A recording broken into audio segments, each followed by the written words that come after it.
Mitzi and the Big Bad Nosy Wolf, a digital citizenship story by TERESA BATEMAN, illustrated by JANNIE.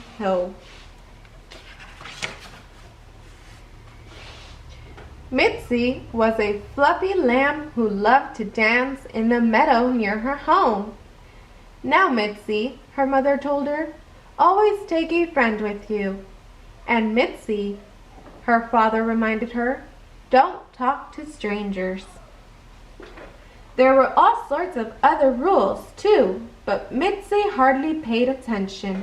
She was too busy dancing. One morning, Mitzi felt the itch in her hooves, and she just knew she had to dance.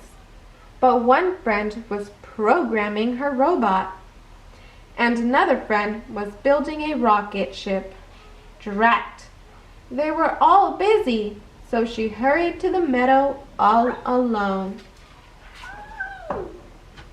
Mitzi did the tango, the rumba, and the funky chicken, but still she wanted to dance some more. While Mitzi was dancing, a stranger wearing a long fur coat slid into the meadow. His nose was long and sharp, but not as sharp as his teeth.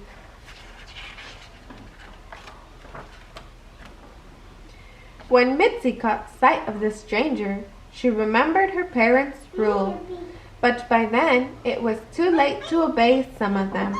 She could only hope the rest would come in handy. "Hello," said the stranger smoothly. "Don't you look delightful, dancing here in the meadow. Might I ask your name?" "Oh, no, Mitzi said. "I don't tell that to strangers. That's private." Now, the stranger soothed. "Your name isn't private. Think of all the people who know it. Your family, your friends, your teacher. It hardly seems a secret. Look, I'll tell you my name, and then I won't be a stranger at all. My name is Rolf." "Well, Rolf?" Mitzi asked. "Just Rolf," the stranger corrected. "It's French and means kind and trustworthy friend." Mitzi frowned. She rather thought the name Rolf was German and meant noble wolf, but it probably wasn't a good idea to argue with him. She needed to figure out how to get away, but he was surely much faster than she was. "Would you like to dance?" she asked Rolf. "Why, certainly," Rolf replied. "Come into my arms, my little lamb chop, and we will dance off into the sunset together." Mitzi smiled. "Certainly, Rolf, but first let me see you do the Charleston." He picked up his paw, and soon they were dancing side by side. As they danced, Rolf panted. "You are amazing. Let me take your picture to put in my recipe book, scrapbook." "Oh, no, Mitzi said. "Nobody takes my picture without my permission. That's private." Rolf was turning red as they shifted to the can. "Perhaps you can just give me your phone number or email address so I can contact you," he gasped. "I have some friends in show business who would be quite interested in a talented lamb such as yourself." "Oh, no, Mitzi said. "That's private." The high kicks were a bit much for Rolf. He was relieved when they switched to the twist for a time.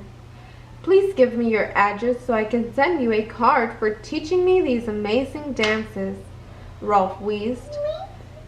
"My mother always said to send a thank you card." "Your mother is correct," said Mitzi, "but so is mine, and she would say, 'Oh, no, that's private. And where might I meet this mother of yours? Puffed Rolf. That's private, Mitzi said. Oh, or your father. That's private. Perhaps you can tell me what school you attend. Private. Or your birthday. Private. But then they had moved through the hora and the boot-scooting boogie. Rolf was dragging. Even his fur felt tired. He knew he had toyed with Mitzi too long. It was time to act. Quickly he shouted, "Leap into my arms for a grand finale." He held his paws high, ready to catch her, with no intention of ever letting her go. Mitzi smiled and ran toward him. "Only if you leap too," she shouted.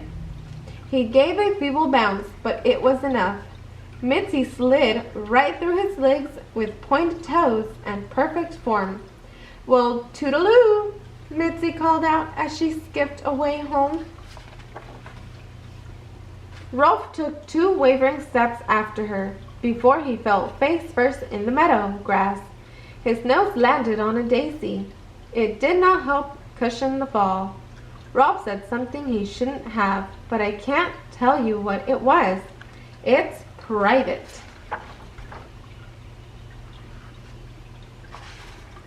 The end.